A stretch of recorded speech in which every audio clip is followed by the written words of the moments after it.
சொல்லுங்க. நான் உங்களை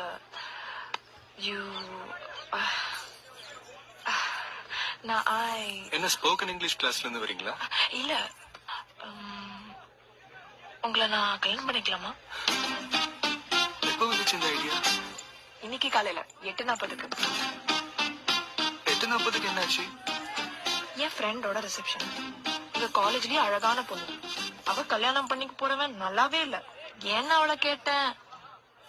அவதான் இந்த மாதிரின்னு அட்வைஸ் பண்ணா. அப்புறம் ஃப்ரெண்ட்ஸ் எல்லாம் என்கரேஜ் பண்ணாங்க. ஆனா நமக்குள்ள ஆரம்பத்துல இருந்தே மேட்ச் ஆகலைங்க. முதல்ல நான் வேணான்னு, அப்புறம் நீங்க வேணான்னீங்க, இப்ப வேணும்ன்றீங்க. வேணும்னு தானே சொல்றேன். ஆமா, பட் நமக்குள்ள டேஸ்ட் ஒத்து வரணுமே. நீங்க ஸ்மோக் பண்ணுவீங்களா? தம்மு சச்சா, பொண்ணுங்க போய் எப்படி தம்மெல்லாம் அடிக்க முடியும்? பாக்ஸிங்ல அதெல்லாம் அலவுடே இல்ல. பாத்தீங்களா, எனக்கு ஸ்மோக் பண்ற பொண்ணுங்களை தான் பிடிக்கும். தம்மு